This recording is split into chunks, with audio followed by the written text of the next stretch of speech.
নমস্কার বন্ধুরা, আজ আমি আপনাদের পেঁপে দিয়ে একটা টেস্টি স্বাস্থ্যকর রেসিপি করে দেখাবো।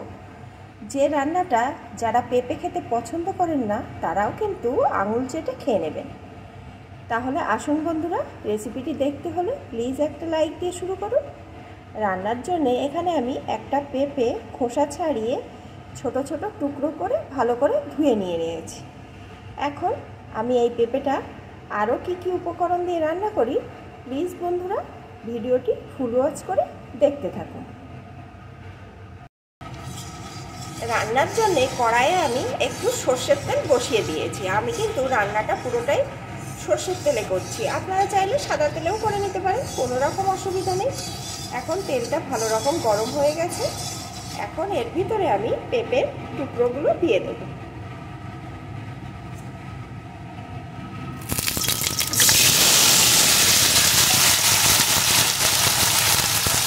এখন এই পেঁপের টুকরোগুলোকে একটু ভেজে নেব।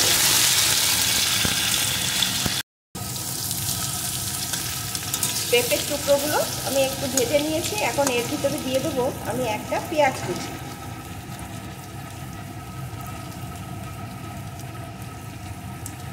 পেঁয়াজ কুচিটাও পেঁপের সাথে একটু ভেজে নেব।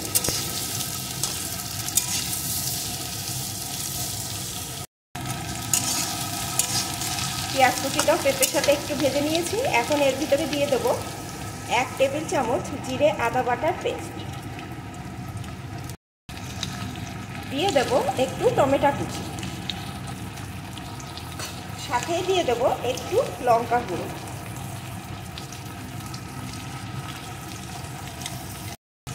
একটু হলুদ গুঁড়ো, স্বাদ অনুযায়ী লবণ। এখন আরও কিছুক্ষণ আমি মশলার সাথে পেঁপেটাকে একটু কষিয়ে নেব।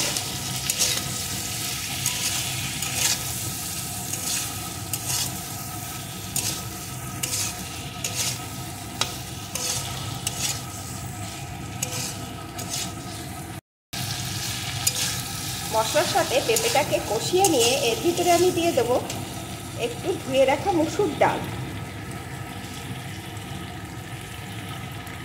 ডালের পরিমাণটা আপনারা আপনাদের পেঁপে কতটা সেই অনুযায়ী দিয়ে নেবেন। আমার এখানে মিডিয়াম সাইজের একটা পেঁপে, তাই আমি এখানে 1/2 কাপ পরিমাণ মুসুর ডাল দিয়ে দিলাম। ডালটাও একটু পেঁপের সাথে কষিয়ে নেব। পেঁপের সাথে ডালটাও আমি একটু কষিয়ে নিয়েছি। এখন এর ভিতরে আমি দিয়ে দেবো পরিমাণ মতো জল। এখানে কিন্তু আমি উষ্ণ গরম জল দিয়ে দিচ্ছি।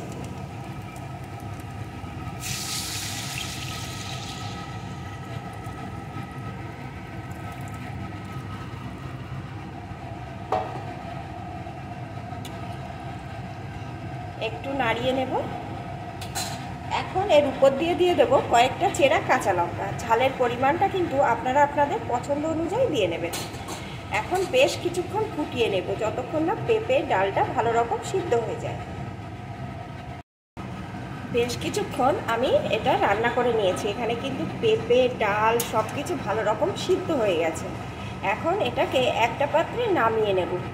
না বন্ধুরা, রান্নাটা কিন্তু আমার এখনও শেষ হয়নি। এখন কিন্তু মেন উপকরণ মেশানো বাকি, তাহলে ভিডিওটি বন্ধ না করে দেখতে থাকুন। এখন এটা নামিয়ে নিয়ে আমি ফিরে আসছি। তরকারিটা একটা পাত্রে নামিয়ে নিয়ে কড়াইটা বসিয়ে আমি আবারও আরেকটু তেল বসিয়ে দিয়েছি। এখন তেলের ভিতরে দিয়ে দেবো একটু লবণ। তেলের সাথে লবণটাকে মিশিয়ে নেব।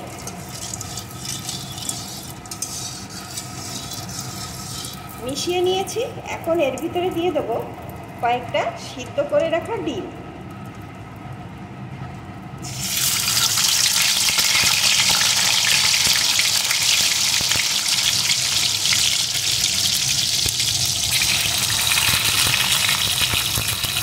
আমি এখানে 4টে ডিম দিয়ে দিলাম।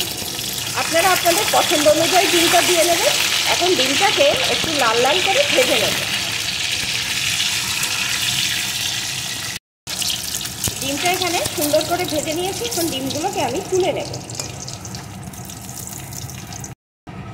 এখন এই তেলের ভিতরে ফোড়নে দিয়ে দেব 5 ফোড়ন। ফোড়নটাকে একটু ভেজে নেব।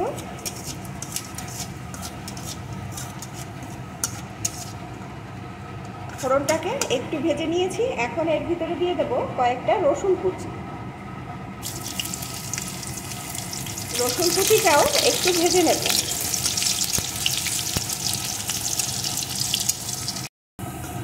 রসুন কুচিটাও ভেজে নিয়েছি। এখন যে তরকারিটা আমি নামিয়ে রেখেছিলাম ওই তরকারিটা দিয়ে দেব।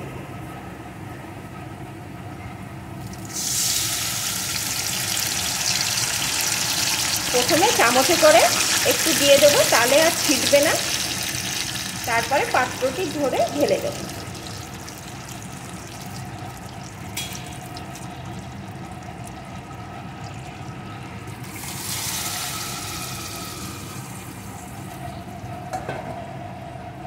সাথেই দিয়ে দেবো ভেজে রাখা ডিম।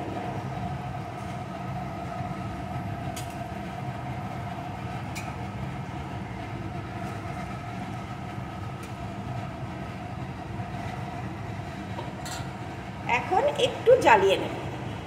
আর বেশিক্ষণ কিন্তু জাল দেওয়া লাগবে না, 2-1 মিনিট জাল করে নেব।